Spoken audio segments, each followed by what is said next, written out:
未来危险了。但总有人不信邪，非要为梦想买单。如今，现实又一次无情地揭穿了幻想。这一次，连新加坡的主权财富基金都忍不下去了。10月16日，消息炸裂，新加坡政府投资公司在美国法院起诉蔚来，指控其虚增收入、隐瞒控制关系，涉嫌证券欺诈。市场瞬间血崩。蔚来港股暴跌 13%， 美股夜盘重挫 10%， 连小鹏、领跑、小米都被拖下水，整个新能源车板块集体哀嚎。这不是风暴的开始，而是积压已久的暴雷。蔚来这个被资本神话包裹了整整8年的名字，从特斯拉杀手变成了新能源泡沫的标本。在 GIC 的诉状中，控诉的核心是一个字：假。GIC 指控蔚来通过与宁德时代等合作伙伴成立的蔚能电池资产公司虚增收入、夸大利润，并隐瞒实际控制权。听起来复杂，其实很简单。蔚来把电池卖给蔚能，然后一次性把未来7年的收入都记在账上，就像你把房子租出去，却一次性把未来7年的租金全算成今年的收入。账面上好看，实际上空得要命。这就是那份让无数股民沉迷的漂亮财报背后隐藏的财务魔法。这也正是美国做空机构灰熊研究在2022年就揭开的伤口。那时候，灰熊在报告中明确指出，蔚来通过蔚能提前确认收入，2021年业绩虚增近 40%。蔚来当时怒斥造谣，并启动所谓的内部调查。3年过去，真相终于由另一个国家的主权基金亲手揭开。GIC 不是一般投资者，这家掌握着全球超1万亿美元资产的机构，是亚洲最稳健、最保守的基金之一。连他们都被逼到起诉，这说明问题已不是市场误会，而是蔚来真的有鬼。蔚来的根本逻辑错误，早在模式设计阶段就注定了。他们把车当成燃油车的耐用品来做，却用消费电子的迭代节奏在烧钱。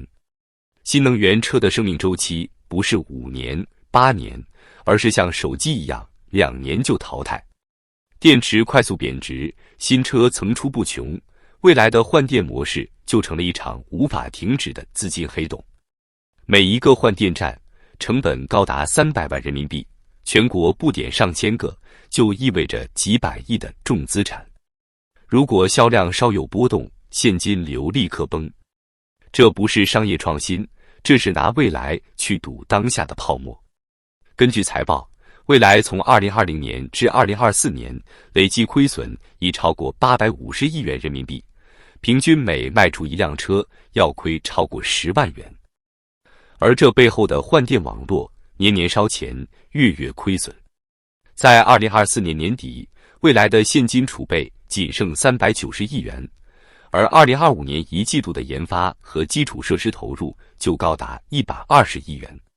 这意味着，即便没有诉讼，没有暴跌，他们也早已站在悬崖边。蔚来港股暴跌 13%， 小鹏跌 5%， 小米跌 4%， 领跑跌 3%， 长城汽车跟跌。恒生科技指数盘中暴跌 2%， 新能源汽车概念股全线崩塌。资本市场的嗅觉是最灵敏的，这不是一次突发利空，而是一场信仰坍塌。曾经，蔚来靠着换电神话和高端梦，吸引了多少投资者的眼泪。从蔚来中心到蔚来屋，从北上广精英的身份象征，到如今的烂尾科技，这场从高处跌落的戏码才刚刚开始。数据显示，自2021年高点以来，蔚来股价已累计下跌超 85%， 从巅峰的62美元跌至如今不足10美元。GIC 的账面损失可能超过10亿美元。是的，一个主权基金都被坑了，普通投资者还有活路吗？未来的暴雷不仅仅是企业的问题，它正在掀开一个更深层的现实。中国制造业的信誉正在被自己一点点掏空。这几年，造车新势力成了中国科技梦的代表，但在光鲜的发布会背后，是层层堆叠的债务、补贴和财务游戏。据中国汽车工业协会数据，2025年上半年，中国新能源车企超过120家出现经营困难，其中35家暂停生产，12家正在重组，行业亏损面超过60%，平均毛利率不足6%。而在资本退潮后，所有的故事都要还债。曾经靠融资养梦想的企业，如今只能靠裁员和卖资产苟延残喘。更悲哀的是，市场的信任正在消失。未来的造假指控一旦坐实，海外资本将进一步撤离。国际投行已在评估是否将蔚来及其他中概新能源股列入高风险资产池。这意味着未来中国新能源产业可能迎来第二轮死亡潮。很多人以为蔚来暴跌只是个别企业的意外，其实它是一场从内部腐烂到外部爆雷的连锁反应。新能源车企的集体幻觉从一开始就注定了毁灭的结局。中国过去5年疯狂补贴新能源产业，财政部数据显示，截至2024年底，新能源汽车累计补贴支出超过2.4万亿元人民币。而与此同时，行业总利润却不到4000亿元。什么意思？国家掏了6倍的钱，换来一地鸡毛。当政策退潮、资本收紧、需求放缓时，这个用补贴加融资堆出来的产业，开始像多米诺骨牌一样坍塌。2025年上半年，已有12家新能源车企宣布破产清算，包括威马、天际、爱驰、前途、云度等。更可怕的是，其中大部分企业并非失败者，他们都拿过国家级基金、地方政府的投资，甚至在上市前被誉为下一个未来。但如今，这个未来自己也岌岌可危。未来这场风暴让人看清了中国新能源车的一个赤裸真相：企业做的不是车，而是财技。造车已经不再是工程师的事业，而是资本家的游戏。账面利润靠会计调表，融资靠讲故事，市值靠舆论包装。据中国证监会数据，2023年至2024年间，新能源板块共有42家公司接受会计核查，其中23家存在提前确认收入隐瞒、关联交易递延成本虚增利润等问题。换句话说，每2家中就有1家账有问题。在全球资本市场上，中国新能源车的财报早已失去公信力，而蔚来事件只是这场信任危机的导火索。过去，华尔街愿意买账，因为他们相信中国模式，相信一个政府会用补贴和政策守住产业安全底线。但当连新加坡主权基金都被坑进去的时候，这条底线也不复存在了。蔚来事件的后果不仅仅是股价崩，它正在以肉眼可见的速度传导到整个产业链。据21世纪经济报道统计，2025年9月以来，已有超过150家新能源供应商停止向蔚来供货，其中包括2家上市企业。宁德时代与蔚来合作的电池订单被削减30%。安徽合肥的换电工厂停工2周，数百名临时工被遣散。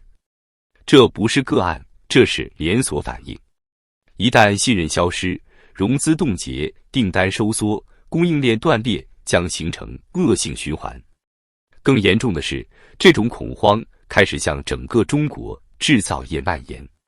国际评级机构穆迪在最新报告中警告，中国新能源汽车行业的信用风险上升，外资机构将重新评估对中概车企的持股比例。这意味着蔚来之后，或许还会有第2个、第3个蔚来。资本的撤离是一回事，更刺痛人心的是消费者的背叛。在二手车市场上，蔚来的价格正以自由落体的速度下跌。2021年售价45万元的蔚来 ES8，如今二手价格不足14万元。有车主在社交平台愤怒发帖，换电站关门，配件缺货，售后失联，我的钱还没还完，品牌就快倒了。这种集体恐慌意味着信仰正在崩塌。当年李斌被称为中国的马斯克，蔚来被看作中国的特斯拉。如今特斯拉在全球赚钱，蔚来却在中国赔钱。一边是商业奇迹，一边是资本废墟。这场蔚来的崩塌不只是一个企业的悲剧，它像一面镜子，照出了当下中国经济的底色：高杠杆、假繁荣、真失血。每一次危机都是一次脱虚向实的拷问。但可悲的是，中国的制造业正在被金融故事吞噬。资本要快回报，政策要快政绩，企业要快上市。没有人在关心产品本身、技术创新、长期积累。于是，一个又一个蔚来倒下，一个又一个故事诞生，剧本都不带换的。未来几年，中国新能源的淘汰赛才刚刚开始。那些曾经被吹上天的企业，一个个都会经历相同的宿命，从神坛跌入泥潭，从梦想变成笑话。市场的报应正在路上，只是这一次，剧本真的没换。